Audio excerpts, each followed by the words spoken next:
ప్రభునందు ప్రియ పరిశుద్ధ దేవుని కుమారులారా, దేవుని కుమార్తెలారా, యేసుక్రీస్తు నామములో మీ అందరికీ వందనాలు, దేవునికి స్తోత్రాలు. ప్రియులారా, ఈరోజు మనము క్రీస్తు యేసు యొక్క దయారసాన్ని బట్టి మరి మనం ఎలా నడుచుకోవాలి, క్రీస్తు యేసు యొక్క దయారసము అనే అంశాన్ని గురించి మనం ఈరోజు కొద్దిగా మరి బైబిల్లో పరిశీలన చేద్దాం. ప్రియులారా, క్రీస్తు యేసు యొక్క దయారసము, దయారసము చూద్దాం. వాక్యాన్ని చూద్దాం. ఫిలిప్పీ పత్రిక 1వ అధ్యాయము 8వ వచనం. ఫిలిప్పీ పత్రిక 1వ అధ్యాయము 8వ వచనం. క్రీస్తు యేసు యొక్క దయారసమును బట్టి మీ అందరి మీద నేను ఎంత అపేక్ష కలిగి ఉన్నానో దేవుడే నాకు సాక్షి, దేవుడినే సాక్షిగా చెప్తున్నటువంటి పరిస్థితి. ఏం చెప్తున్నాడు అసలు పౌలు ఏం చెప్తున్నాడు? ఇది ఒకసారి మనం గమనించాలి. క్రీస్తు యేసు యొక్క దయారసం అంట. రసము మనకి పళ్ళ రసాలు తెలుసు, లేకపోతే ఇంకా వేరే వేరే రసాలు తెలుసు, కానీ దయారసము అంటాడు. ఎవరి దయారసం అంట? క్రీస్తు యేసు యొక్క దయారసమును బట్టి, క్రీస్తు యేసు యొక్క దయారసమును బట్టి మీ అందరి ఎడల నేను ఎంతో అపేక్ష కలిగి ఉన్నాను, దేవుడే నాకు సాక్షి అన్నాడు. అంటే క్రీస్తు యేసు యొక్క దయారసమును బట్టి నేను మీ ఎడల మీ అందరి మీద నేను ఎంతో అపేక్ష కలిగి ఉన్నానంటాడు. దయారసము ఏంటి? దయారసము యేసుక్రీస్తు కలిగి ఉన్నటువంటి దయ అంటే మనకు అర్థమవుతుంది, కానీ దయారసము అంటాడు. అంటే ఆ దయను, రసము అంటే అంటే దాన్ని పిండబడి కారటం, లేకపోతే కిందకి దాన్ని జారటం. అంత అంటే ఆయన దయ ఎంత దయ ఉందంటే యేసుక్రీస్తు యొక్క దయారసమును బట్టి మీ అందరి ఎడల నేనెంతో అపేక్ష కలిగి ఉన్నాను. ఆయన ఎలాంటి దయ కలిగి ఉన్నాడో, ఎలాంటి కనికరము, జాలి, ప్రేమ కలిగి ఉన్నాడో దానిని అంతటిని బట్టి నేను మీ అందరి ఎడల అపేక్ష కలిగి ఉన్నాను అంటున్నాడు. క్రీస్తు యేసు యొక్క దయారసమును బట్టి మీ అందరి మీద నేను ఎంతో అపేక్ష కలిగి ఉన్నాను. మీరే నాకు సాక్షులు అంటలేదు, దేవుడే నాకు సాక్షి. అంటే నేను ఎలాంటి స్థితిలో ఉన్నాను, ఎలాంటి దయ కలిగి ఉన్నాను, ఎలా తగ్గించుకుంటున్నాను, ఎలా ఓర్చుకుంటున్నాను, ఎలా సహించుకుంటున్నాను, ఇవన్నీ కూడా దయారసములో ఇవన్నీ ఉంటాయి అన్నమాట. దయారసములో ఇవన్నీ ఉంటాయి. అంటే దేవుడు ఏమై ఉన్నాడు అంటే ప్రేమై ఉన్నాడు. యేసుక్రీస్తు గురించి మనం చూస్తే ఆయన దేవుని మహిమ యొక్క తేజస్సు, ఆయన తత్వం యొక్క మూర్తిమత్వం. ఇప్పుడు మనం ప్రేమ గురించి ఒకసారి ఆలోచించుకుంటే ప్రేమలో ఏమున్నాయంట? ప్రేమ మత్సరపడదు, ప్రేమ ఉప్పొంగదు, ప్రేమ అమర్యాదగా నడుచుకుందు, ప్రేమ స్వప్రయోజనాన్ని విచారించుకొనదు. 13వ అధ్యాయం 1 కొరింథీ 13వ అధ్యాయంలో 4వ వచనం కానించి ప్రేమ దీర్ఘశాంతము సహించును, దయ చూపించును.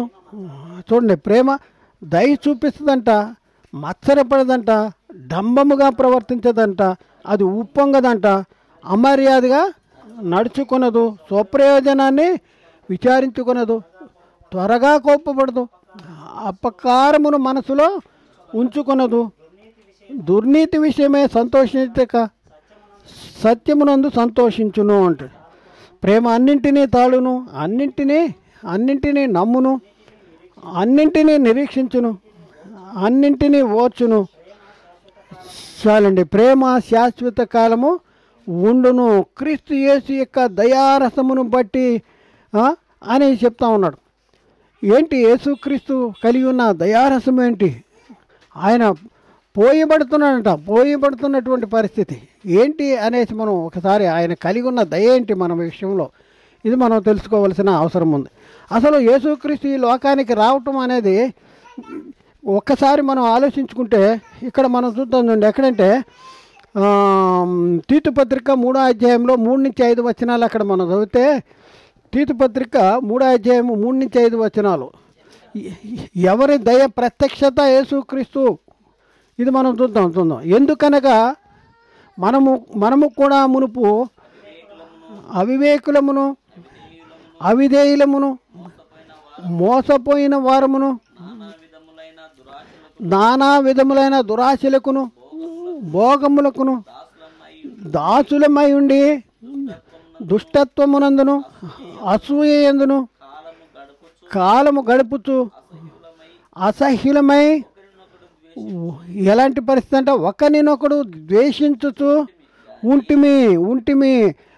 మునుపు ఎలా ఉంటిమి అని చెప్పుకుని కింద చెప్తున్నాడు, మునుపు మనం ఎలా ఉన్నాము కానీ అని చెప్పుకుంటా, మన రక్షకుడైన ఏంటంటే మన రక్షకుడైన దేవుని యొక్క దయయు మానవుల ఎడల ఆయనకున్న ప్రేమయు ప్రత్యక్షమైనప్పుడు, చూడండి, దేవుని యొక్క దయ ప్రత్యక్షమైనప్పుడు,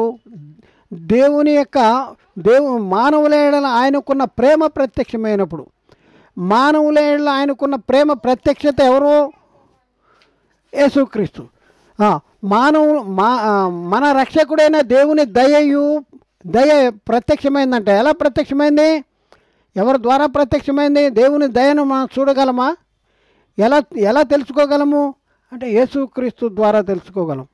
యేసుక్రీస్తు గురించి మనం ఆలోచిస్తే, యేసుక్రీస్తు ఆయన దయారసము అంటే ఈ దయారసము, ఈ దయ, ఈ కనికరము, ఈ జాలి, లేకపోతే ఈ మత్సరపడంది, ఇవన్నీ దేనివల్ల ఎక్కడి నుంచి తెచ్చుకున్నాడు యేసుక్రీస్తు అంటే తండ్రి దగ్గర నుంచి తెచ్చుకున్నాడు. ఆ తండ్రి దగ్గర నుంచి తెచ్చుకున్న యేసుక్రీస్తు కలిగి ఉన్నటువంటి ఈ దయారసాన్ని గురించి పౌలు చెప్తూ, మరి నేను కలిగి ఉంటున్నాను, దీనికి మీ అందరేలా నేను కలిగి ఉంటున్నాను, దీనికి దేవుడే సాక్షి అని చెప్తున్నటువంటి పరిస్థితి మనం చూస్తూ ఉన్నాం. మరొక వచనాన్ని చూద్దాం చూడండి. యేసుక్రీస్తు యొక్క దయారసము అంటే దేవుని దయారసము ప్రత్యక్షత యేసుక్రీస్తు అంటే దేవుని దయ ప్రత్యక్షత యేసుక్రీస్తు అయితే, యేసుక్రీస్తు మన విషయంలో ఆయన దయను ఒకసారి మనం పరిశీలన చేస్తే, ఫిలిప్పీ పత్రిక 2వ అధ్యాయము 5 నుంచి 8 వచనాలు అక్కడ మనం పరిశీలన చేస్తే, క్రీస్తు యేసునకు కలిగిన ఈ మనస్సును మీరును కలిగి ఉండి ఆయన దేవుని స్వరూపము కలవాడండి, దేవునితో సమానముగా ఉండుట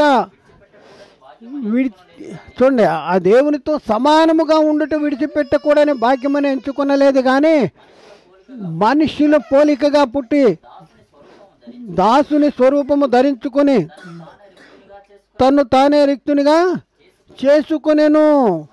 మరియు ఆయన ఆకారమందు మనుష్యుడిగా కనపడి మరణము పొందినంతగా, అనగా శిలువ మరణము పొందినంతగా విధేయత చూపిన వాడే తన్ను తాను తగ్గించుకున్నావు. చూడండి, క్రీస్తు యేసు యొక్క దయారసము, దేవుని యొక్క దయ ప్రత్యక్షత యేసుక్రీస్తు అయితే, క్రీస్తు యొక్క దయారసం ఏంటి, ఆయన దయ ఏంటి, ఆయన కలిగి ఉన్న మనసు ఏంటి, ఆయన ఎలాంటి పరిస్థితుల్లో ఎలాంటి స్థితిలో ఉన్నాడు, ఎలాంటి మహిమలో ఉన్న యేసుక్రీస్తు మరి మన కోసము, మన ఎడల జాలి, కనికరము, దయ, మన మీద ప్రేమ కలిగి మరి ఆయన తన్ను ఎలా తగ్గించుకున్నాడు, మన కోసం ఎలా తాను బలిగా అర్పణగా మన కోసం అప్పగించుకున్నాడు.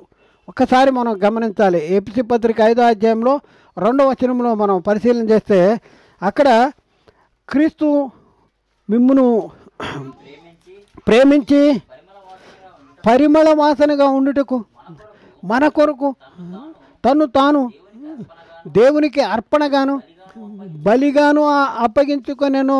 మన కొరకు తాను బలిగాను అర్పణగాను అప్పగించుకున్నాడు. ఇదండి దేవుని యొక్క దయారసము ప్రత్యక్షమైందంట. దేవుని దయ ఏంటి? దేవుని దయ ఏంటి? యేసుక్రీస్తు ఎవరు చెప్పండి? యేసుక్రీస్తు ఎవరు? దేవునికి ఏమవుతాడు? ఏ కుమారుడు? సొంత కుమారుడు. దేవుడు సొంత కుమారుడు. యేసుక్రీస్తు దేవునికి సొంత కుమారుడు. దేవుని దయను గురించి మనం ఒకసారి ఆలోచిద్దాం. దేవుని దయ మన విషయంలో మనం ఎలాంటి పరిస్థితుల్లో ఉండగా దేవుడు మనల్ని ప్రేమించి తన సొంత కుమారుని పాప శరీరాకారంతో పంపి ఆయన శరీరం ముందు మనకి మన పాపాలకి శిక్ష విధించాడంట. దేవుడు తన సొంత కుమారుని పాప శరీరాకారంతో పంపించి ఆయన శరీరం ముందు మన పాపాలకి శిక్ష విధించాడు. ఇది దేవుని దయారసము ప్రత్యక్షమైంది. దేవుని దయ దేవుడు దయ కలిగి ఉన్నాడు అంటే ఎలా తెలుసుకోగలము? ఈ పండులో రసం ఉందని ఎలా తెలుసుకోగలము? అది పిండితే అప్పుడు రసం బయటకు వస్తుంది, గ్లాసు నిండి ఉంది. ఎక్కువ రసం ఉందండి అంటాం, లేకపోతే తక్కువ రసం ఉందండి అంటాం. ఎక్కువ తక్కువ అనేది ఎలా తెలుస్తుందంటే క్వాంటిటీని బట్టి. అసలు రసం ఉందా లేదా అంటే దాన్ని పిండడం. అలా దేవుని యొక్క దయ ఏంటి? ఆ దయ ప్రత్యక్షమైందా? ప్రత్యక్షత ఎవరు అంటే యేసుక్రీస్తు. అందుకనే పౌలు చెప్తున్నాడంటే యేసుక్రీస్తు యొక్క దయారసాన్ని బట్టి, మళ్ళీ అక్కడ దేవుని దయ క్రీస్తుని పంపిస్తే మరి క్రీస్తు కూడా ఆయన తన్ను తాను సంతోషపరుచుకున్నాడా లేకపోతే మన కోసము ఆయన అప్పగించుకున్నాడా? అంటే మన కోసం అప్పగించుకున్నాడు. ఎలాంటి పరిస్థితుల్లో ఉండేవాడు? దేవుని స్వరూపము కలవాడుగా ఉన్నాడు. దేవునితో సమానముగా ఉండటం విడిచిపెట్టకూడని భాగ్యమని ఎంచుకొనలేదు. మనిషిని పోలికలో పుట్టాడు, దాసిని స్వరూపమును ధరించుకున్నాడు, తను తాను రిక్తునిగా చేసుకున్నాడు. ఆకారంలో ఎలా ఉన్నాడు? మనుషుడిగా కనపడ్డాడు. మరణము పొందినంతగా అనగా సిలువ మరణము పొందినంతగా విధేయత చూపిన వాడే తను తాను తగ్గించుకున్నాడు. మరి పౌలు క్రీస్తు యొక్క దయారసాన్ని బట్టి మిమ్మను ఏం చేస్తున్నా అంటాడు? మీ ఎడల ఆసక్తి కలిగి ఉన్నాను. క్రీస్తు యొక్క దయారసమును బట్టి మీ అందరి మీద నేను ఎంత అపేక్ష కలిగి ఉన్నానో దేవుడే నాకు సాక్షి. మరి క్రీస్తు యొక్క దయారసాన్ని బట్టి నేను మీ అందరి ఏళ్ళ అపేక్ష కలిగి ఉన్నానంటే ఏం చేస్తూ ఉండొచ్చు? దేవుడే సాక్షి అంటున్నాడు. ఏం చేస్తూ ఉండొచ్చు? ఎవరిని సంతోషపరుచుతూ ఉండొచ్చు? తను తాను పరుచుకునే పరిస్థితుల్లో ఉన్నాడా? ప్రజలు దేవుని మహిమపరిచేలాగా పౌలు జీవితాన్ని కొనసాగించాడా? లేకపోతే పౌలు మనుషుల దయను సంపాదించుకోవాలని కోరాడా? లేకపోతే మనుషుల ద్వారా పొగిడించుకోవాలని కోరుతున్నాడా? అసలు ఏంటి ఇది మనం తెలుసుకోవాల్సిన. క్రీస్తు యొక్క దయారసాన్ని బట్టి మీ అందరి ఇళ్ళలో నేను ఎంతో అపేక్ష కలిగి ఉన్నాను అంటున్నాడు. ఆ పౌలు యొక్క స్థితిగతులు ఏంటి? ఇది మనం తెలుసుకోవాల్సిన అవసరము మనకుంది. ఇంకా మనం పరిశీలన చేస్తే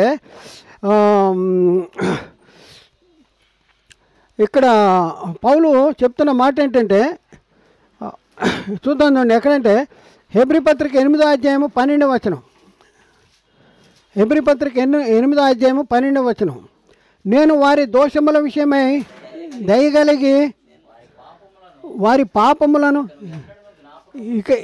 ఇక ఎన్నడను జ్ఞాపకము చేసుకున్నని ప్రభువు సెలవిచ్చున్నాడు. నేను వారి దోషముల విషయమై దయ కలిగి వారి పాపాలని ఎన్నడను జ్ఞాపకము చేసుకోను అని అంటున్నాడు. కాబట్టి ఇప్పుడున్న పరిస్థితుల్లో మరి మనము ఎలా జీవించాలి?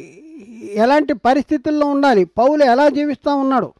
పౌలు యొక్క జీవిత విధానం ఎలాంటిది? పౌలు తను తాను సంతోషపరుచుకోవాలనే పరిస్థితుల్లో ఉన్నాడా? లేకపోతే ఎలాంటి స్థితిలో ఆయన తను తాను తగ్గించుకుంటున్నాడు? ఇప్పుడు యేసుక్రీస్తు రెండవసారి వచ్చినప్పుడు ఎలా వస్తాడు? పాపం లేకుండా వస్తాడు. ఇంకెలా వస్తాడు?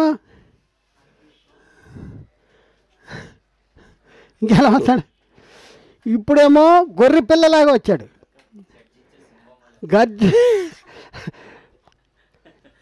రెండోసారి వచ్చినప్పుడు ఇప్పుడు గొర్రె పిల్లలాగా వచ్చాడు. మనం ఎలా ఉండాలి? గొర్రె పిల్ల ఉండాలా? గర్జన సింహంలా ఉండాలా?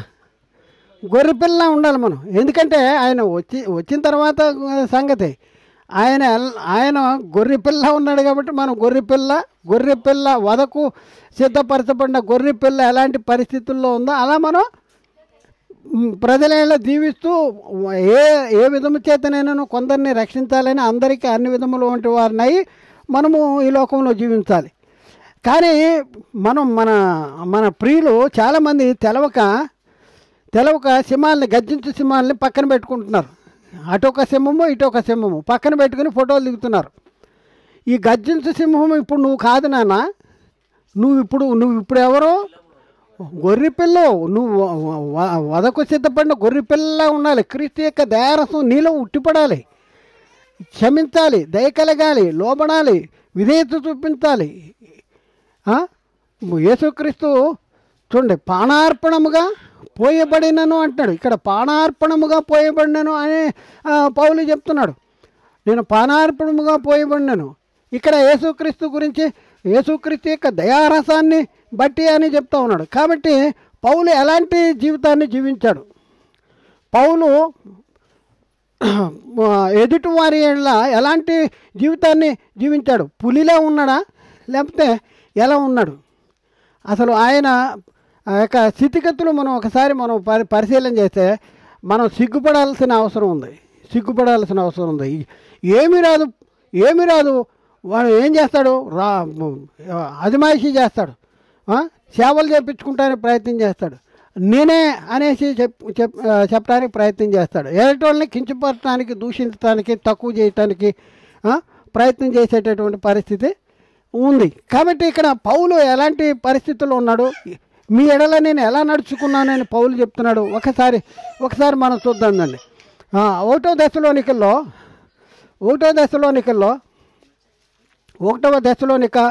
2వ అధ్యాయము 7-8 వచనాలు. అయితే స్తన్యమిత్తు తల్లి తన సొంత బిడ్డలను గారవించున్నట్లుగా మేము మీ మధ్యను అదండి. ఎందుకు సాధువులుగా ఉండాలి? ఎలాంటి పరిస్థితులు అంటే దాన్ని పోలుస్తూ ఉన్నాడు. చూడండి, దేంతో పోలుస్తున్నాడు? స్తన్యమిత్తు తల్లి తన అతి బిడ్డలు కూడా ఉంటారు, సొంత బిడ్డ. అతి బిడ్డలు ఏం చేస్తారు? ఇప్పుడు కొంతమందిని పిల్లల్ని ఇద్దరు డ్యూటీ చేసేవాళ్ళు పిల్లల ఆయాకి వదిలిపెట్టి వెళ్ళిపోతారు. మనం కొన్ని చూసాం కదా. వాళ్ళు ఏం చేస్తున్నారు? బిడ్డల్ని పాలు తాగకపోతే దబా గుర్తున్నారు. అర్థమైందా?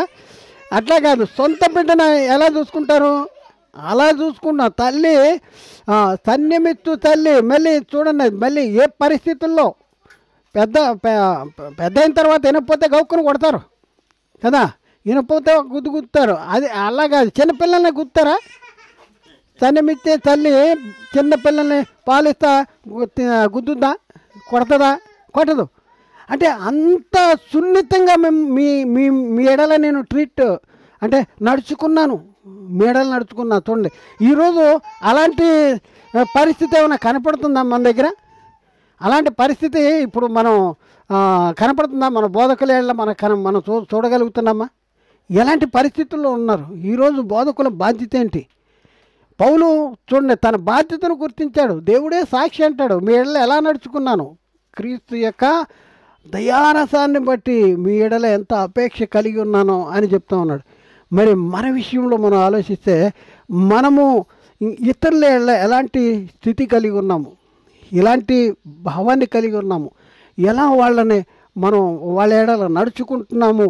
పౌలు అద్భుతమైనటువంటి ఇక్కడ పోలుస్తూ ఉన్నాడు. నేను అలా నడుచుకుంటున్నాను, మీ ఎడల అలా నడుచుకుంటున్నాను, సాధువులమే, మేము మీ మధ్యను సాధువులమే నడుచుకుంటున్నాము అంటాడు. ఎలా అంటే స్తన్యమిత్తు తల్లి తన సొంత బిడ్డను గారవించినట్లు గారవిస్తుందంట. మిమ్మల్ని గారవిస్తున్నావా? దూషిస్తున్నావా? తిడుతున్నావా? శపిస్తున్నావా? ఏం చేస్తున్నావు నువ్వు? ఏమండి, ఈ బిడ్డకి తెలవదనుకోండి, తెలవకపోతే గుద్దుతారా? దూషిస్తారా? లేకపోతే కొడతారా? లేకపోతే చంపుతారా? చేయరు కదా. ఏం చేస్తారు? గారవిస్తారు. ఎంత గారం, ఏం చేసినా గారవిస్తారు. అలాంటి పరిస్థితుల్లో మేము మేడలో ఉన్నామంటే ఇక్కడ సింహాల్ని పుల్ని పెట్టేసుకుని అందరినీ దూషించటం, అందరినీ ద్వేషించటం, అందరినీ శపించటం ఏంటండి ఇది? ఎక్కడ పోదండి? ఈ జ్ఞానం ఎక్కడి నుంచి వచ్చిందండి? పైనుంచి వచ్చిందా లేకపోతే భూ సంబంధమైందా? చూద్దాం. యాకోబు పత్రిక 3వ అధ్యాయము 17వ వచనం. అయితే పైనుండి వచ్చు జ్ఞానము చూడండి ఎలాంటిదంటే పవిత్రమైనది, పవిత్రమైనది. తర్వాత సమాధానకరమైనది, మృదువైనది, సులభముగా లోబడినది. ఏంటంటే కనికరముతోనూ మంచి ఫలములతోనూ నిండుకొనినది, పక్షపాతమైనను వేషధారణైనను లేనిదై ఉన్నది. చాలండి. పైనుండి వచ్చే జ్ఞానమా ఇప్పుడు మనం చూస్తున్నది, లోకంలో జరుగుతున్నది చూస్తున్నది. ఎక్కడి నుంచి వచ్చే జ్ఞానంతో వీళ్ళు నడుచుకుంటున్నారు? సాధువులుగా నడుచుకుంటున్నారా? సన్యమిచ్చు తల్లి బిడ్డను గారవించినట్లుగా ఇతరులేళ్ళ సాధువులుగా నడుచుకుంటున్నారా? లేకపోతే ఎలాంటి పరిస్థితుల్లో నడుచుకుంటున్నారు? 8వ వచనం ఎక్కడ? 1వ దశలోనిక 1వ అధ్యాయం 2వ అధ్యాయం 8వ వచనం. 1వ దశలోనిక 2వ అధ్యాయం 8వ వచనం. మీరు మాకు బహు ప్రియులైంటిరి గనక మీ యందు విశేష ఆపేక్ష గలవారమై దేవుని సువార్తను గాక మా ప్రాణములను కూడా మీకిచ్చుటకు సిద్ధపడి ఉంటిమి. దేవుని మా ప్రాణాలు కూడా మీకు ఇవ్వటానికి సిద్ధపడి ఉన్నాము. ఎందుకు? మీరు మాకు బహు ప్రియులై ఉంటిరి గనక మీ యందు విశేష ఆపేక్ష గలవారమై దేవుని సువార్తను మా ప్రాణాలు కూడా మేము మీకు ఇచ్చుటకు సిద్ధంగా ఉన్నాం. ఇదండి బోధకుని యొక్క లక్షణము. ఇదండి ఒక నాయకుడి యొక్క లక్షణము. ఇదండి ఒక సంఘ కాపురి యొక్క లక్షణము. ఎలాంటి పరిస్థితుల్లో ఉంటున్నారు, ఎక్కడి నుంచి వచ్చే జ్ఞానాన్ని పొందుకున్నారు, ఎలాంటి స్థితిలో ఉన్నారు, అసలు మన పరిస్థితి ఏంటి, మనం ఎలాంటి స్థితిలో ఉన్నాము, దేవుని యొక్క దయ మన మీద ఎలా చూపించాడు, ఆ దయ ప్రత్యక్షత ఎలా కలిగింది, ఆ ప్రత్యక్షత ఎవరు? క్రీస్తు. ఆ క్రీస్తు మన మీద ఎలా దయ చూపించాడు, మన కోసం ఆయన ఎంత తగ్గించుకున్నాడు, ఎలాంటి స్థితిలో ఆయన మన కోసం మరి తను తాను అప్పగించుకున్నాడు. మీరును అలాగే ప్రేమ కలిగి నడుచుకోండి అని అంటే మనం మాత్రం ఎలాంటి పరిస్థితుల్లో ఉన్నాయని శపించుటే మన వస్తుంది.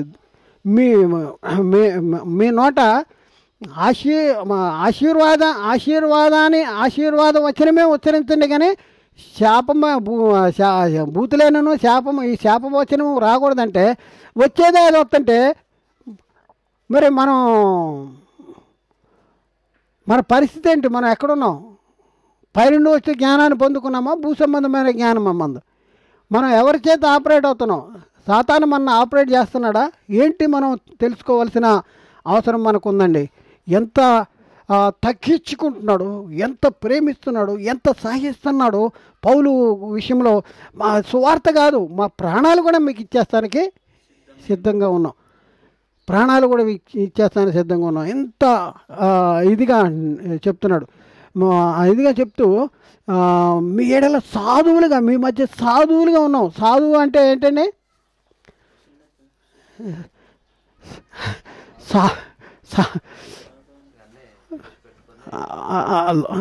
సాధువు అంటే తగ్గించుకుని లోబడి విధేయత చూపించి హాని చేయకోకుండా ఉండేటటువంటి పరిస్థితి. శిశువును పోలి కాబట్టి అలాంటి పరిస్థితుల్లో మేము ఉన్నామంటే ఎటువంటి భక్షించేలా ఉన్నాం, ఎటువంటి శపించేలా ఉన్నాం. నీ మాట వినకపోతే శపించేస్తావా? నీ మాట వినకపోతే శాపనార్థాలు పెట్టేస్తావా? ఏంటి పరిస్థితి ఎలా ఉంది? ఎలాంటి స్థితిలో ఉండాలి మనం? ఒకసారి ఆలోచించండి. మనం ఎవరము? మనం దేనికి పిలువబడ్డాం? మనం ఆశీర్వాదానికి వారసులుగా ఉండటానికి పిలువబడ్డాం. మన పరిస్థితి ఏంటి? ఇది మనం తెలుసుకోవాలి. పౌలు చెప్తున్నాడు 1 తెస్సలోనిక 2వ అధ్యాయము 12వ వచనంలో కూడా మనం చూసుకుంటే అక్కడ పౌలు 1 తెస్సలోనిక 2వ అధ్యాయం 12వ వచనంలో తండ్రి తన బిడ్డల ఎడల నడుచుకునే రీతిగా మీలో ప్రతి వాని ఎడల మేము నడుచుకుంటామని మీకు తెలియను. చాలండి. తండ్రి తన బిడ్డల ఎడల నడుచుకునే రీతిగా మీలో ప్రతి వాని ఎడల మేము నడుచుకుంటేమి. తండ్రి తన బిడ్డలు ఎలా నడుచుకున్నాడో అలా బయట వాళ్ళే నడుచుకుంటాడా? బిడ్డలే నడుచుకున్నది బయట వాళ్ళే నడుచుకుంటాడా? నడుచుకోడు. బయట వాళ్ళు ఏమైనా తప్పు చేస్తే ఏం చేస్తాడు? కసిరిస్తాడు, పొమ్మంటాడు, బయటికి పో పో పో పో అంటాడు. అదే మన బిడ్డలు తప్పు చేస్తే బయటికి పో అంటావా? బయటికి పోను. ఏం చేస్తాం? గారవిస్తాం. అయినా తప్పు చేసినా కూడా సర్దుకుపోతాం, గారవిస్తాం. మా సాధువులుగా వాళ్ళ మనం ఉంటాం. కానీ ఇప్పుడు ఎవరన్నా తప్పు చేశారనుకోండి, ఎవరన్నా సంఘంలో తప్పు చేశారు, తప్పు చేసి బయటికి వెళ్ళిపోతే నా దగ్గర నుంచి వెళ్ళిపోయాడు కనుక ఆడికి నరకమే అంటామా? చెప్పండి. ఇప్పుడు మన దగ్గర ఉన్న పరిస్థితుల్లో తప్పు చేసినా తప్పు చేయకపోయినా నేర్చుకున్న తర్వాత బయటికి వెళ్ళండి, స్వతంత్రంగా సేవ చేయండి. సర్వలోకానికి వెళ్ళి సర్వ సృష్టికి సువార్త పడదు, మీరు వెళ్ళి స్వతంత్రంగా సేవ చేయండి అని అందరినీ మనం ఏం చేస్తున్నాము? అందరినీ సేవ చేయమని వాళ్ళని ఆహ్వానిస్తున్నాము, పంపిస్తున్నాము. వాళ్ళకి ఏదైనా సహాయం కావాలంటే కూడా మనము సహకరిస్తున్నాం. మనం కొన్ని దగ్గరికి వెళ్ళి వాళ్ళకి సహకరించమంటే కూడా వెళ్ళి సహకరిస్తున్నాం. మీరు స్వతంత్రంగా చేసుకోండి, పని చేసుకోండి అనేసి చెప్తున్నాం. ఎందుకంటే నేర్చుకున్న వాళ్ళందరూ ఒకే దగ్గర కూర్చుంటే అక్కడ శ్రమలు వచ్చినట్టు అపోస్తుల కార్యం 8వ అధ్యాయంలో శ్రమలు వచ్చినాయి చూడు. ఆ కాలం ముందు సంఘమునికి హింస వచ్చినప్పుడు వాళ్ళు చెదిరిపోయారంట.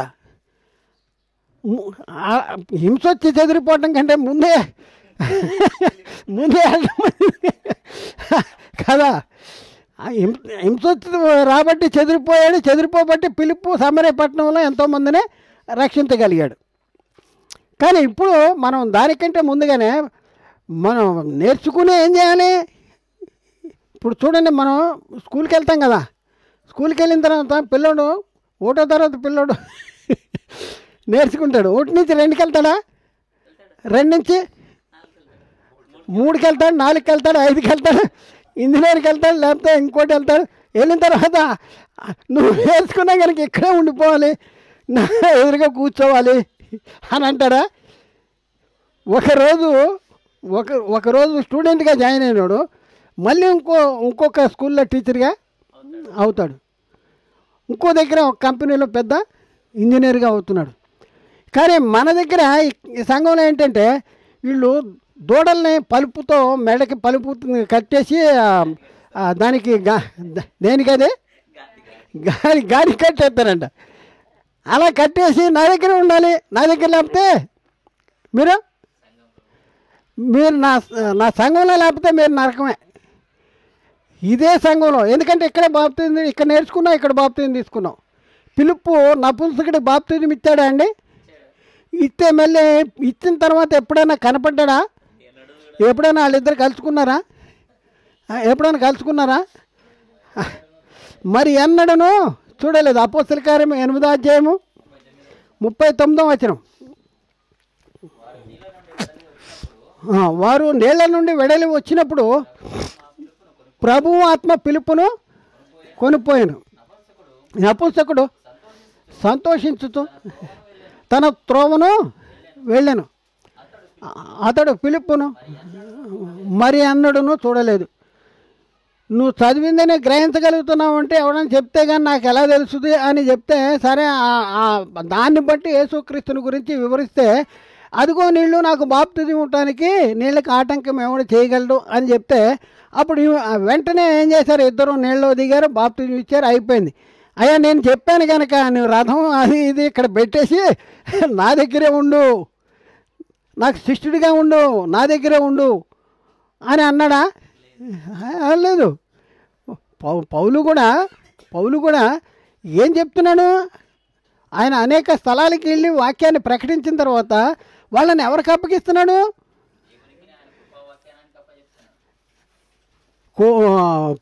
పిల్లలు పెట్టి ఎన్మాలు తీసుకెళ్ళొద్దంట. పిల్లి అలా ఈ బోధకులు వీళ్ళందరినీ ఎన్మాలు తీసుకెళ్ళే పరిస్థితి ఉంది. అలా ఉందన్నాడు.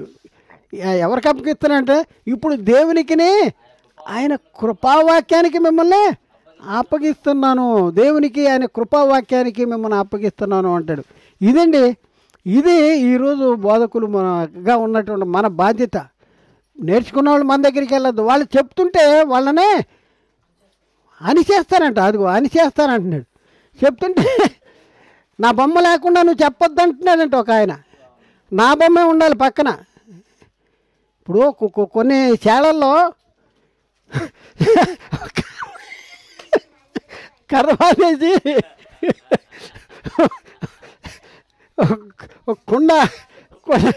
కుండకి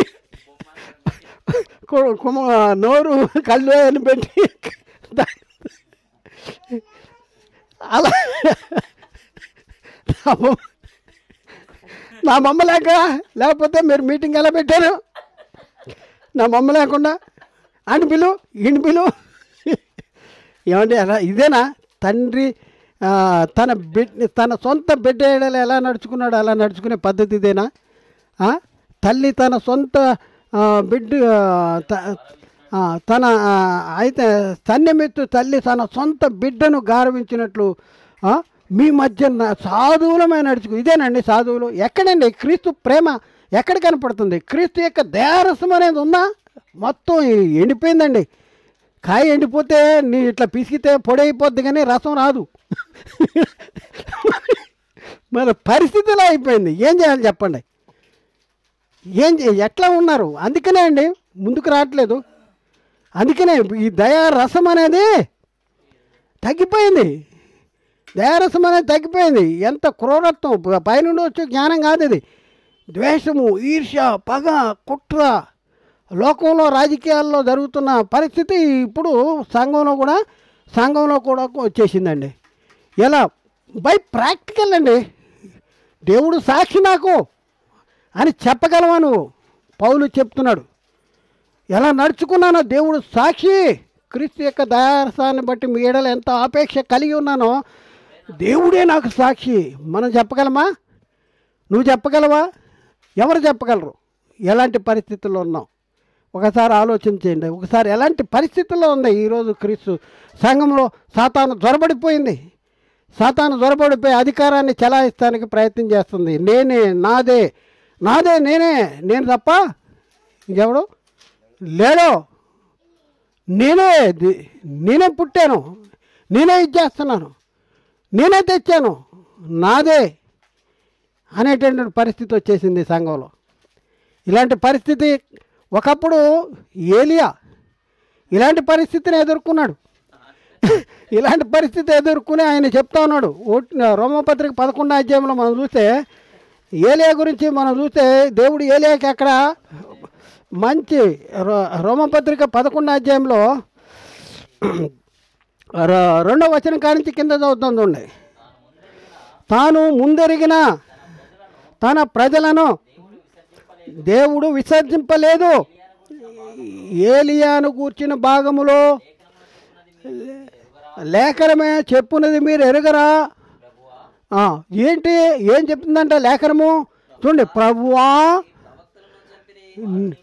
వారు నీ ప్రవక్తలను చంపిరి, నీ బలిపీఠాలను పడగొట్టిరి, నేను ఒక్కడనే. ఎవరు చెప్తున్నారండి ఈ మాటల? ఏలియా. ఏమంటండి? వారు ప్రవక్తలను చంపేశారయ్యా, నీ బలిపీఠాలని పడగొట్టారయ్యా, నేనొక్కడనే మిగిలి ఉన్నా, నా ప్రాణం కూడా తీసి చూస్తున్నారు ఇంకా అని ఇశ్రాయేలీయులకు విరోధముగా దేవుని ఎదుట వాదిస్తున్నాడు. ఇప్పుడు కూడా అదే చేస్తున్నారు. నేను వచ్చేంత వరకు మీకు ఎవరికి సత్యం తెలియదు, నేనే అంటే ఈ 2000 సంవత్సరాల్లో ఉన్న సంఘము వేస్ట్. నేను వస్తేనే మీకు చెప్తున్నా, నేను వచ్చే మీకు నేర్పుతున్నా. ఏం నేర్పుతున్నా? శపించటాలా? ఈయన క్రీస్తు యొక్క దయారసాన్ని నేర్పిస్తున్నావా? ఏం నేర్పిస్తున్నావు? ఒకసారి ఆలోచింది. ఇక్కడ ఏలియా కూడా ఏముందంటే నేనే మిగిలాను, నేనే రోషము గలవాడిని, నేనే మిగిలి ఉన్నాను అనేసి చెప్తున్నటువంటి పరిస్థితి ఇక్కడ మనం చూస్తూ ఉన్నాం. అయితే దేవోక్తి అతనితో ఏమి చెప్పుతున్నది? బయలుకు మోకాళ్ళునని 7,000 మంది పురుషులను నేను శేషముగా నుంచుకొని ఉన్నాను. 7,000 మంది మనుషులను నేను శేషముగా ఉంచుకొని ఉన్నాను. 7,000 మంది మనుషులు శేషముగా ఉన్నారు అనేసి ఇక్కడ చెప్తున్నాం పరిస్థితి. మనం అనుకుంటున్నాం, మనం ఎప్పుడు కూడా నేనే అనేసి ఒక ఆలోచన మనలో రాకూడదు. మనమే, నేనే, నాతోనే అయిపోతుంది ఇదంతా అనేసి అనుకుంటానికి వీలు లేదు. ఏ పని అయినా సరే నేనే అంటానికి వీలు లేదు. ఇప్పుడు ఎవరన్నా వచ్చి బాగా చెప్తున్నారండి అయ్యగారు అంటే లేదు. ఇలాంటి బోధ ప్రపంచంలో అనేక స్థలాల్లో సత్యము ప్రకటించబడుతుంది, మన కళ్ళ ముందు లేదేమో. దేవుడు శేషాన్ని మాత్రం ఉంచుకుంటాడు. అంతేగాని నేనే, నాదే, నీ లేకపోతే ఈ లోకమే లేదు, నీ లేకపోతే క్రైస్తవ లోకమే లేదు, నేనే క్రైస్తవ లోకాన్ని బతికిస్తున్నాను, నా ద్వారానే ఈ సంఘాలన్నీ ఇదైపోతున్నాయి అని అంటే ఏలియాకి బుద్ధి చెప్పినట్లు దేవుడు చెప్తున్నాడు. ఇప్పుడు 7,000 మంది ఉన్నారు, బయలుకి మోకాళ్ళు ఉన్నని 7,000 మంది పురుషులు ఉన్నారయ్యా. నువ్వు ఒక్కడమే అనుకుంటున్నావు, నేను ఒక్కడే మిగిలాను అంటాడు. నా తగ్గించుకోవాలి. ఏం చేయాలి? తగ్గించుకోవాలి. ఎలా తగ్గించుకోవాలి, ఎలా ఉండాలి అనేసి మనం పరిశీలన చేస్తే ఎలా ఉండాలంట చూద్దాం. పౌలు చెప్తున్నాడు చూడండి. పౌలు చెప్పే మాటలు మనం చూస్తే పౌలు అంటాడు, ఇదివరకే గెలిచి తిననే అయినను, ఇదివరకే సంపూర్ణ సిద్ధి పొంది తినేనను నేను అనుకున్నట్టు లేదు. ఫిలిప్పీ పత్రిక 3వ అధ్యాయంలో 12 నుంచి 16 వచనాలు. ఫిలిప్పీ పత్రిక 3వ అధ్యాయం 12 నుంచి, ఇదివరకే నేను గెలిచి తినే అని అయినను, ఇదివరకే సంపూర్ణ సిద్ధి పొంది తినే అని అయినను నేను అనుకున్నట్టు లేదు. కానీ నేను దేని నిమిత్తము క్రీస్తు యేసు చేత పట్టబడితేనో దానిని పట్టుకున్న వలనని పరిగెత్తుతున్నాను. సహోదరులారా, నేను ఇదివరకే పట్టుకుని ఉన్నానని తలంచుకొనను. పౌలు యొక్క స్థితి చూడండి. తలంచుకున్న అయితే ఒకటి చేయుతున్నాను, వెనుకున్నవి మరిచి ముందున్న వాటి కొరకు వేగిరపడుతూ క్రీస్తు యేసునందు దేవుని ఉన్నతమైన పిలుపునకు కలుగు బహుమానము పొందవలనని గురి యొద్దకే పరిగెడుతున్నాను. చూడండి ఎలాంటి భావము కలిగి ఉన్నాడు. పౌలు యొక్క పరిచర్య ఎంత గొప్పది ఒక్కసారి ఆలోచించేయండి. పౌలు యొక్క పరిచర్య ఎంత గొప్పది. ఎలా క్రీస్తు చేత ఎన్నుకోబడ్డాడు, దేవుని చేత ఎన్నుకోబడ్డాడు, దేవుని చేత నియమించబడ్డాడు. అలా నియమించబడిన పౌలు యొక్క పరిచర్య గురించి మనం ఒకసారి ఆలోచిస్తే ఇంచుమించు 14 పత్రికలు రాసినటువంటి ఘనత ఆయనకు ఉంది. అనేక సంఘాలను ఆయన మరి ఏర్పాటు చేసినట్లుగా మనం చూస్తూ ఉన్నాం. ఎంతో పరిచర్య చేశాడు. అంత పరిచర్య చేసినటువంటి పౌలు ఏమంటున్నాడండి, ఇదివరకే నేను గెలిచి తినే అయినను, ఇదివరకే నేను సంపూర్ణ సిద్ధి పొందితే అయినను అనుకున్నట లేదు అని పౌలు చెప్తా ఉంటుంటే, నేనే, నాదే, లేకపోతే ఇంకా మీరెవరో కాదు అని చెప్పడం అనేది ఇది పైనుండి వచ్చే జ్ఞానమా లేకపోతే భూ సంబంధమైన జ్ఞానమా? ఇది మృదువైనదా, సులభంగా లోబడదా, కనికరంతో కూడా ఉండినదా? ఎలాంటిది? ఒక కనికరం ఉందా? ఏదుంది మనలో? ఏముంది? మృదువైన సమాధానకరమైనదా, పవిత్రమైనదా, లేకపోతే మృదువైనదా, సులభముగా లోబడేదా, కనికరంతో కూడిందా, మంచి ఫలాలతో కూడినటువంటి మాటలని? ఎలాంటి స్థితిలో ఉన్నాం మనం ఈరోజు? మనం చూస్తే అనేక స్థలాల్లో, అనేక ప్రదేశాల్లో మరి క్రీస్తు యొక్క దయారసాన్ని మనం చూపించవలసినటువంటి ఆ దయారసాన్ని బట్టి మనం నడుచుకోవలసినటువంటి పరిస్థితుల్లో ఉండవలసిన వారే ఉండగా మనలో అహంకారము, మనలో హెచ్చింపుదనము ఇవన్నీ కలిగించి మన ఏం చేస్తున్నాడు సాతానుడు అంటే అటు దేవునికి పనికి రాకుండా మరి అనేక మందిని మరి నరకానికి తీసుకువెళ్ళేటటువంటి పరిస్థితుల్లో ఉన్నటువంటి స్థితికి మనం చూస్తూ ఉన్నాం. కాబట్టి మన జీవితాలు మార్చుకోవాలి, మనం మారాలి, మార్పు నొంది నూతన పరచబడి రూపాంతరం చెందవలసినటువంటి వారంగా ఉండాలి. పౌలు ఎలాంటి స్థితిలో చెప్తున్నాడు, ఎలాంటి స్థితిలో ఉన్నాడు ఒకసారి మనం ఆలోచించుకోవాల్సినటువంటి అవసరం ఉంది ప్రియులారా. పౌలు చెప్తున్నాడు దేవుడు నాకు సాక్షి అంటున్నాడు. మరి మనకి సాక్షులు దేవుడు అని మనం చెప్పగలమా? ఒకసారి ఆలోచించుకోవాల్సినటువంటి అవసరం అనేది.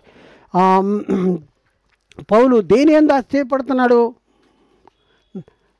పౌలుకి విశేషమైనటువంటి దర్శనాలు, విశేషమైన దేవుని సంగతులు బయలుపరచబడి, అయినా కూడా దేని యందు ఆశ్చర్యపడుతున్నాడు? బలహీనత లేని, విశేషముగా నా బలహీనత ఏందో ఆశ్చర్యపడుతున్నాను. చూద్దాం ఎక్కడంటే 2 కొరింథీ పత్రిక 12వ అధ్యాయము 5-7 వచనాలు. 2 కొరింథీ పత్రిక 12వ అధ్యాయము 5-7 వచనాలు. అట్టి వాటిని గురించి అతిశయించును, నా విషయమైతేనేమో నా బలహీనత ఏందే గాక వేరు విధముగా అతిశయించును. అతిశయపడుటకు నిశ్చయించినను నేను సత్యమే పలుకుదును గనక అవివేకును కాకపోదును గాని, చూడండి, నా యందు ఎవడైనను చూచిన దానికన్నా నా వలన వినిన దానికన్నను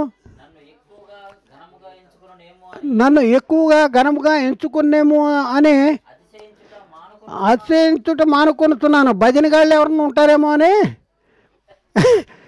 ఉన్నదానికంటే ఎక్కువగా అతిశయించే భజనగాళ్ళు ఉంటారేమని నేను అతిశయించటే మానేస్తున్నా అన్నాడు. ఇప్పుడు చూడండి, ఇతరులు అతిశయిస్తారేమో నన్ను చూసి అనేసి నేను అతిశయించడమే మానేస్తున్నాను అంటే నేను చూడండి ఏది 6వ వచనం, అతిశయించుటకు నిశ్చయించునను నేను సత్యమే పలుకుతున్నాను గనక అవివేకిని కాకపోదును కానీ నా యందు ఎవడైనను చూచిన దానికన్నా నా వలన విన్న దానికన్నా నన్ను ఎక్కువగా ఘనముగా, చూడండి, నన్ను ఎక్కువగా ఘనముగా ఎంచు కొనునేమో అని. ఇప్పుడు నన్ను ఎక్కువగా ఘనముగా ఎంచుకుంటే ఎంత హ్యాపీగా, అందరూనా, వాళ్ళు కూడానా, వీళ్ళు కూడానా, వాళ్ళే ఉన్నారు వీళ్ళే ఉన్నారు, ఓ అంటే ఎక్కువ ఘనముగా ఎంచుకుంటే మనం ఎక్కువ ఘనముగా ఎంచుకుంటాం కోరుకుంటున్నామా మనం, లేకపోతే ఎక్కువ ఘనముగా ఎంచుకోకుండా ఉండటం కోరుకుంటున్నామా? పౌలు ఏం కోరుకుంటున్నాడు? మానుకుంటున్నాను అన్నాడు. ఎక్కడి నుంచి వచ్చింది జ్ఞానము? పైనుండి వచ్చిందా, భూ సంబంధమైందా? పైనుండి వచ్చే జ్ఞానము. అందుకనే ఏం చేస్తున్నాడు? తగ్గించుకుంటున్నాడు. కాబట్టి మనం పరిశీలన చేస్తే మరి క్రీస్తు యేసుకు కలిగిన మనస్సు కలిగి ఉండాలి లేదా? కలిగి ఉండాలి. ఆయన ఎలాంటి స్థితిలో ఆయన జీవించాడో మరి మనం అలాంటి స్థితిలో జీవించాలా అక్కర్లేదా అనేది మనం పరిశీలన చేసుకోవాలి. మనుషులలో ఘనముగా ఎంచబడాలి అని కోరుకుంటున్నామా, లేకపోతే దేవుడు మెచ్చుకోవాలమన్నాయి? ఎవరు మెచ్చుకునేవాడు గొప్పవాడు? మనుషులు మెచ్చుకోవాలని కోరుకుంటున్నామా, దేవుడు మెచ్చుకోవాలా? ఎవరు మెచ్చుకోవాలి? ఒకసారి మనం పరిశీలన చేస్తే గలతీ పత్రిక 1వ అధ్యాయం 10వ వచనంలో, గలతీ పత్రిక 1వ అధ్యాయం 10వ వచనంలో పౌలు చెప్తున్నది ఏంటంటే, ఇప్పుడు నేను మనుషుల దయను సంపాదించుకొని కోరుతున్నానా, దేవుని దయను సంపాదించుకొన చూచుతున్నానా? నేను మనుషులను సంతోషపెట్ట కోరుతున్నానా? నేనెప్పటికీ మనుషులను సంతోషపెట్ట వాడనైతే, నేను ఇప్పటికీ మనుషులను సంతోషపెట్టు వాడనైతే క్రీస్తు దాసుడను కాకపోదును. నేను ఇప్పటికీ మనుషులను సంతోషపెట్టు గోరువాడినైతే క్రీస్తు దాసుడును కాకపోదును అని చెప్తా ఉన్నాడు. కాబట్టి మనుషుల్లో ఏదైతే ఘనముగా ఎంచబడదో అది దేవుని దృష్టికి ఏంటంట? అసహ్యమైనది. మనుషుల్లో ఘనముగా ఎంచబడాలి అనేసి ప్రయత్నం చేస్తే అది దేవుని దృష్టికి ఎలాంటిదంటే అసహ్యమైనది. అందుకని పౌలు ఏం చేస్తున్నాడు? తగ్గించుకుంటున్నాడు. నాకంటే విన్నదానికంటే వీళ్ళు ఎక్కువగా అతిశయిస్తారేమో అనేసి అసలు నేను అతిశయించడం మానేస్తున్నాను అని చెప్తా ఉన్నాడు. ఈ సంగతి యేసుక్రీస్తు యూదులతో చెప్పిన మాటల్లో ఒక సంగతి మనం చూద్దాం. లూకాసు వార్త 16వ అధ్యాయము 15వ వచనంలో రెండో భాగం. లూకాసు వార్త 16వ అధ్యాయము 15వ వచనంలో రెండో భాగం మనం చూస్తే,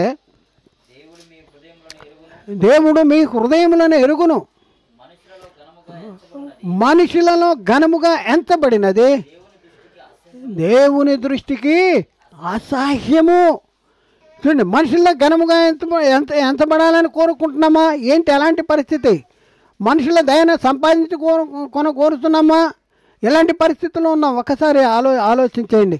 యేసుక్రీస్తు అలాంటి జీవితాన్ని ఇక్కడ జీవించాలంటే ఆయన్ని రాజుగా చేయాలని అందరూ వచ్చేసారు. రాజుగా చేయాలని బలవంతం చేస్తూ ఉంటే ఆయన ఏం చేశాడండి? ఆయన ఒంటరిగా వెళ్ళిపోయాడంట. ఆయన ఒంటరిగా వెళ్ళిపోయాడు. రాజుగా చేస్తానంటే ఎవరన్నా ఒప్పుకుంటారండి? కానీ మన వాళ్ళు ఇప్పుడు ఏం చేయించుకుంటున్నారండి? ఎలాంటి పనులు చేయించుకుంటారండి? నోటితో పలకడానికి కూడా మనకి రాట్లేని పనులు చేయించుకునేటటువంటి పరిస్థితి మనం చూస్తూ ఉన్నామండి. ఇక్కడ మనం చూస్తే రాజుగా చేయవలనని వాళ్ళు ఆయన్ని బలవంతము చేస్తున్నారు రాజుగా. యోహాను సువార్త 6వ అధ్యాయము 15వ వచనం. యోహాను సువార్త 6వ అధ్యాయము 15వ వచనం. రాజుగా చేయుటకు వారు వచ్చి ఏంటి బలవంతముగా పట్టుకొని పోతున్నారని యేసు ఎరిగి మరల కొండకు ఎందుకు వెళ్ళాలి? ఏం చేస్తారు? చేస్తే మంచిదే కదా. మంచి దానికోసం రాలేదు యేసుక్రీస్తు. దానికోసం రాలా. దేనికోసం వచ్చాడు? ఆయన రాజ్యాన్ని స్థాపించడానికి వచ్చాడు. ఆయన రాజుగా పుట్టాడు. కానీ ఈ లోక రాజ్యాన్ని కాదు, నా రాజ్యము ఏ సంబంధమైనది కాదు, అక్కడ ఇక్కడ అని వీలు పడదు అని చెప్పాడు. అందుకనే ఏం చేశాడు? తప్పించుకుని ఒంటరిగా వెళ్ళిపోయాడంట. వీళ్ళంతా బలవంతం చేస్తున్నారంట. మామూలుగా కూడా కాదు, అడుగుతూ కూడా కాదు. లేకపోతే ఈయన వాళ్ళని అడగటం కాదు, ఈయన వాళ్ళని బలవంతం చేయటం కాదు, వాళ్ళే వచ్చి బలవంతం చేస్తున్నారని ఇది చేశాడు. కాబట్టి ఏం చేయాలి? ఇప్పుడున్న పరిస్థితుల్లో ఏం చేయాలి? తగ్గించుకోవాలా, ఎక్కించుకోవాలా? సాధువులుగా ఉండాలా, లేకపోతే సింహాలుగా ఉండాలా, పుల్లిగా ఉండాలా? మనం ఎలాంటి పరిస్థితుల్లో ఉండాలి? మనం చూస్తే ప్రభు దృష్టికి ఎలా ఉండాలంట? యాకోబు 4:10లో మిమ్మల్ని మీరు తగ్గించుకోండి, అప్పుడు ఆయన మిమ్మల్ని హెచ్చిస్తాడు. మీరు తగ్గించుకోండి, ప్రభు దృష్టికి మిమ్మల్ని మీరు తగ్గించుకోండి, అప్పుడు మిమ్మల్ని హెచ్చిస్తాడు. కాబట్టి ఎలాంటి స్థితిలో ఉన్నాం ఒకసారి ఆలోచించండి. ఒక బోధకులుగా మనం ఎలాంటి స్థితిలో ఉన్నాం?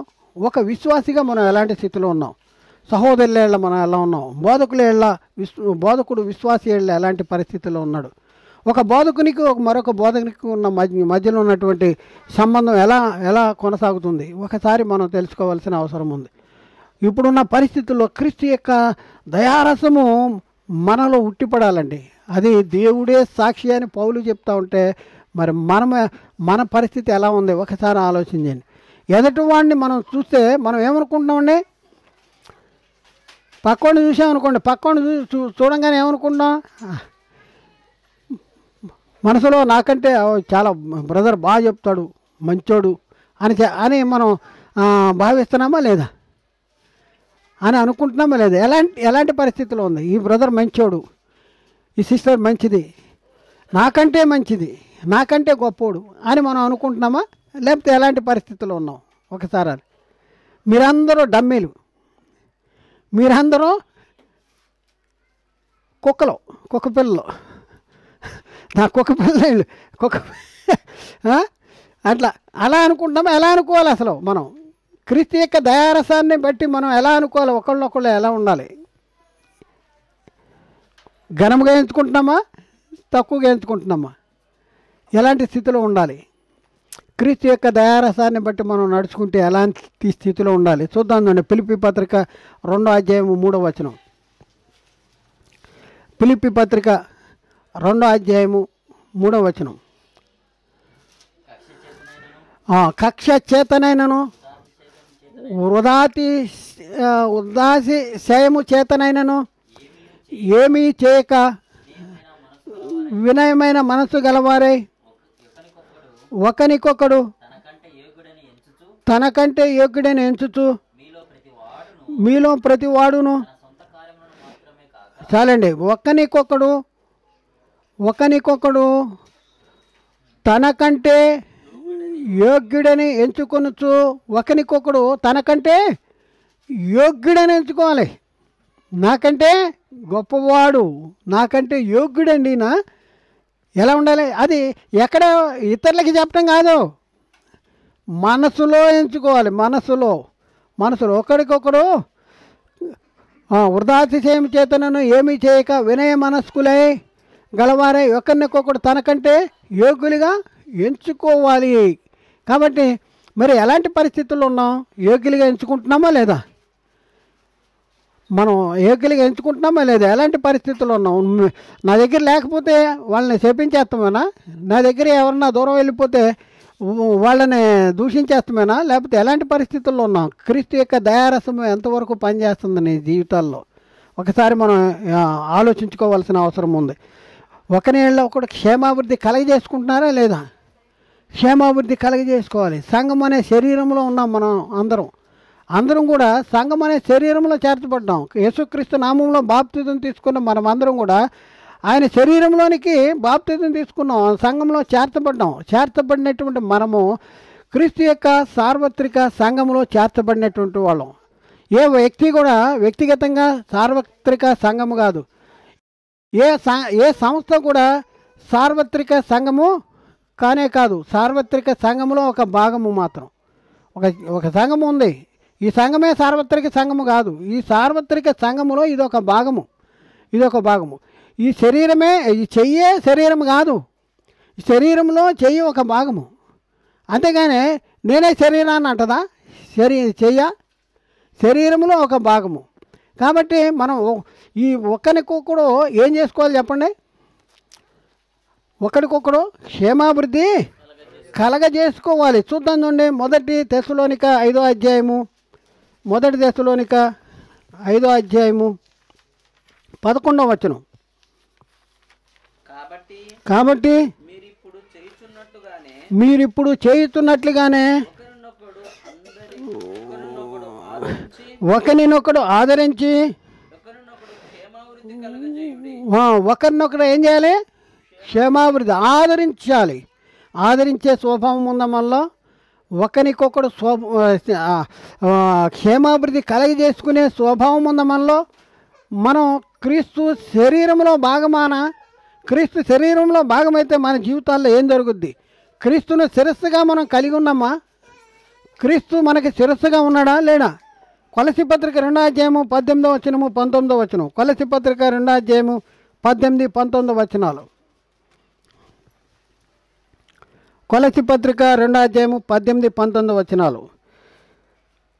అతి వినయాసక్తుడై దేవదూత ఆరాధన ఎందు ఇచ్చ కలిగి తాను చూచిన దాన్ని గురించి గొప్పగా చెప్పుకొనుచు శరీర సంబంధమైన మనస్సు వలన ఊరక ఉప్పొంగుచు. చూడండి, శిరస్సును హత్తుకొనని వాడు ఎవడైనను మీ బహుమానమును అపహరింపనీయకుడి. చూడండి, ఆ శిరస్సు మూలంగా ఏం జరుగుతుందంట? ఆ శిరస్సు మూలముగా సర్వ శరీరము కీళ్ల చేతను నరముల చేతను పోషించబడి అతుకబడినదై దేవుని వలన కలుగు వృద్ధితో అభివృద్ధి పొందుతున్నది. నా అంతటి నేనే అని కాదు, శిరస్సు మూలముగా సర్వ శరీరము కీళ్ల చేతను నరముల చేతను పోషించబడి అతుకుబడినదై దేవుని వలన కలుగు వృద్ధితో అభివృద్ధి పొందుతున్నది. మనదేం లేదు, అంతా ఆయనదే.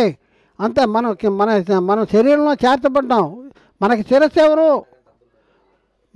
ఎవరు? యేసుక్రీస్తున్నాడా లేకపోతే నేనే శిరస్సునా? ఇప్పుడు నేనే శిరస్సునా అనే వాళ్ళు చాలామంది బయలుదేరారు. నేనే శిరస్సుని నాకు అతుక్కోవాలి, మీరు నా దగ్గర ఉండాలి, మీరు నాకు అతుక్కోవాలి. నాకు అతుక్కోపోతే మీరు చనిపోతారు. శాపనార్థాలు ఎంతవరకు కరెక్టు ఒకసారి ఆలోచింది. ఒకళ్ళనొకడు ప్రేమించటం అనేది ఎవరి చేత నేర్పించబడ్డాం? దేవుని చేత నేర్పించబడ్డాం. దేవుని చేత నేర్పించబడిన మన నోట ఎలాంటి వచనాలు రావాలండి? శాప వచనాలు రావాలా? కృతజ్ఞత వచనాలు రావాలి. 1 దశలోనిక 4:9 సహోదర ప్రేమను బట్టి మీకు వ్రాయనక్కర్లేదు, మీరు ఒకరినొకడు ప్రేమించుటకు. చూడండి, మీరు ఒకరినొకరు ప్రేమించడానికి దేవుని చేతనే నేర్పించబడుతుంది. కాబట్టి మనం ప్రేమించాలా, ద్వేషించాలా? ఎప్పుడు ప్రేమించాలి చెప్పండి? యేసుక్రీస్తు ఎంతవరకు ప్రేమించాడు? తను అప్పగిస్తాడని తెలుసున్నా కూడా ఎంతవరకు ప్రేమించాడు? ఆయన తన వారిని ప్రేమించాడంట, వారిని అంతం వరకు ప్రేమించాడు. కాబట్టి ఇప్పుడున్న పరిస్థితుల్లో ప్రియులారా, మనము క్రీస్తు యొక్క దయారసం మనలో ఉందా? ఒకసారి ఆలోచన చేయండి. దేవుడు మనకి సాక్షిగా మనం ఉన్నాడా? ఏం చెప్తాడు దేవుడు? దేవుడే నాకు సాక్షి అని చెప్పగలిగే ధైర్యము పౌలుకు ఉంది. మరి మనలో ఏమైనా ఉందా? ఒకసారి ఆలోచించండి. మనం దేనికి పిలువబడ్డాం చెప్పండి? ఆశీర్వాదానికి పిలువబడ్డాం. కాబట్టి ఏం చేయాలి? కీడుకు ప్రతి కీడు చేయాలా? దూషణకి ప్రతి దూషణ చేయాలా? ఆశీర్వాదానికి వారసులైన వాళ్ళు ఏం చేయాలి? 1 పేతురు 3:9 1 పేతురు 3:9 ఆశీర్వాదమునకు వారసులవుటకు మీరు పిలువబడితే గనక కీడుకు ప్రతి కీడైనను దూషణకు ప్రతి దూషణైనను చేయక దీవించండి కానీ శపించొద్దండి. మీరు శపించటం నీ పని కాదు. శపించడానికి ప్రయత్నం చేస్తున్నారు. శపించొద్దు. దీవించండి కానీ శపించొద్దు. మీరు ఇక్కడ అదే చెప్తున్నాడు. మీరు ఎందుకు ఆశీర్వాదానికి వారసులై ఉన్నారు, దానికోసం మీరు పిలువబడ్డారు కనుక మీరు కీడుకు ప్రతి కీడు చేయొద్దు, దూషణకి ప్రతి దూషణ చేయొద్దు అనేసి పరిశుద్ధాత్ముడు చెప్తా ఉన్నాడు. రోమపత్రిక 12:17 నుంచి కిందకి చదువుతాం 21 వరకు. రోమపత్రిక 12:17-21 ముగిద్దాం. కీడుకు చూడండి, కీడుకు ప్రతి కీడు ఎవరికి చేయొద్దు. మనుషులందరి దృష్టికి యోగ్యమైన వాటిని గురించి ఆలోచన కలిగి ఉండి శక్యమైతే మీ చేతనైనంత మట్టుకు సమస్త మనుషులతో సమాధానముగా ఉండి. ప్రియులారా, ఏంటి చూడండి, చాలా జాగ్రత్తగా పరిశీలన చేయాలి. పగ తీర్చుకునే పరిస్థితుల్లో ఉన్నారు, శపించే పరిస్థితుల్లో ఉన్నారు. మరి ఇది వాళ్ళ దగ్గర లేకపోతే వాళ్ళ మాట వినకపోతే వాళ్ళని దూషించేలాగా శపించేలాగా ఉన్నారు. అందుకనంటే ప్రియులారా, మీకు మీరే పగ తీర్చుకొనక దేవుని ఉగ్రతకు చోటీడి పగ తీర్చుట నా పని, నేనే ప్రతిఫలం ఇచ్చునని ప్రభువు చెప్పుతున్నాడని వ్రాయబడి ఉంది. కాబట్టి ఏం చేయాలి? నీ శత్రువులు ఆకలి కొని ఉంటే ఏం చేయాలండి? ఆకలి కొని ఉంటే ఏం చేయాలి? బాగా జరిగింది,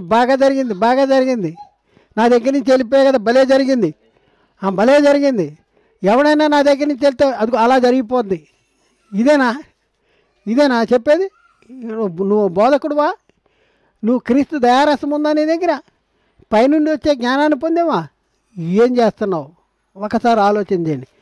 ఈరోజు ఎంత కలుషితం అయిపోయిందంటే, బోధకుడు సాతాను తానే వెలుగుదూత వేషం ధరించుకున్నాడు. వాని పరిచారకులకు నీతి పరిచారకుల వేషము ధరింపజేసి సంఘాల్లో డంప్ అయిపోయి ఎంతసేపు వాళ్ళనే చూపించుకుంటానికే సరిపోతుంది. కానీ క్రీస్తును వాళ్ళని చూపించడానికి, క్రీస్తు స్వరూపాలుగా మార్చబడి క్రీస్తును వాళ్ళకు చూపించటం అనేది వాళ్ళ చేతకాట్ల. క్రీస్తు దయారసాన్ని మరి ఇతరుల కలిగించటం అనేది మరి జరగట్లేదు.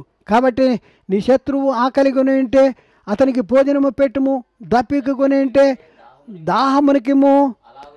అలాగు చేయటం వలన అతని తల మీద నొప్పులు కుప్పగా పోయిదువు. చూడండి ఆఖరిలో చెప్తున్నాడు, కీడు వలన జయించబడక మేలు చేత కీడుని జయించుండి. ఇది ప్రాక్టికల్గా మనం అనుభవించినటువంటి సంగతి. ఇది మనకెవరన్నా మన మీద ఎవరన్నా వ్యతిరేకంగా ఉన్నారు, మనకెవరన్నా ద్రోహం చేయాలనుకున్నారు, వాళ్ళకి ఏం చేయాలి? మనం మేలు చేయి. నువ్వు ప్రాక్టికల్గా చేయి. చేస్తే తప్పనిసరిగా నువ్వు జయిస్తావు, సంపాదించుకుంటావు ఆ వ్యక్తిని. ఇది ఫార్ములా అండి. కీడుకు ప్రతి కీడు చేయొద్దు, మేలు చేత కీడుని జయించాలి. కాబట్టి ప్రియులారా, ఇది ఎవరిలో ఉంది? ఈ గుణం ఎవరిలో ఉంది? దేవుడు క్రీస్తులో ఉంది, దేవుల్లో ఉంది, క్రీస్తులో ఉంది. మనము మంచివాళ్ళమని దేవుడు మన ప్రేమించి క్రీస్తుని పంపించాడా? మనం పాపులమే ఉండగానే ఇంకను బలహీనగా ఉండనే క్రీస్తు యుక్తకాలం ముందు భక్తిహీనుల కోసం మన కోసం తను అప్పగించున్నాడు. ఆయనే మనకి కలిగినటువంటి, అంటే మనకు కలిగినటువంటి అలాంటి స్వభావమే ఆయన కలిగి ఉంటే మనం ఏమైపోయేవాళ్ళం ఒకసారి ఆలోచన చేయండి. మనకి కలిగిన మన దగ్గర నుంచి వెళ్ళిపోయాడు, లేకపోతే ఏదైనా చేస్తున్నాడు అని అంటే వాడిని చేపించటం, దూషించటం, లేకపోతే ఇది చేస్తుంటే ఇలాంటి తత్వమే యేసుక్రీస్తుకి కానీ దేవుడికి కానీ ఉంటే మనం ఏమైపోయేవాళ్ళం ఒకసారి. మనము నీతిమంతులమని ఆయన మన కోసం యేసుక్రీస్తుని పంపించాడా? మనం భక్తి కలిగిన వాళ్ళు అని పంపించాడా? మనం ఇంకనూ పాపులముగా ఉండగానే క్రీస్తు యుక్తకాలం ముందు భక్తిహీనుల కోసం చనిపోయాడండి. ఇది క్రీస్తు యొక్క దయారసము. అందుకనే పౌలు చెప్తున్నాడు, సువార్తను మాత్రమే గాక నా ప్రాణాలు కూడా మీకు ఇవ్వటానికి నేను సిద్ధంగా ఉన్నాను. అలాంటి తత్వం కలిగి ఉండాలండి, అలాంటి స్వభావం కలిగి ఉండాలండి. ఈరోజు బోధకులు కానీ విశ్వాసులు కానీ మొత్తం కలుషితం అయిపోయేటటువంటి పరిస్థితి ఉందండి. ఏం చేద్దాం ఒకసారి ఆలోచించండి. ఎక్కడుంది క్రీస్తు దయారసం? ఎక్కడుంది కనికరము? ఎక్కడుంది పైనుంచి వచ్చే జ్ఞానం? ఎక్కడుంది మృదువైనటువంటి స్థితి? ఎక్కడుంది? ఒకసారి ఆలోచించేయండి. ఎలాంటి స్థితిలో ఉన్నాం మనం? పైనుండి వచ్చే జ్ఞానము ఎలాంటిదంట?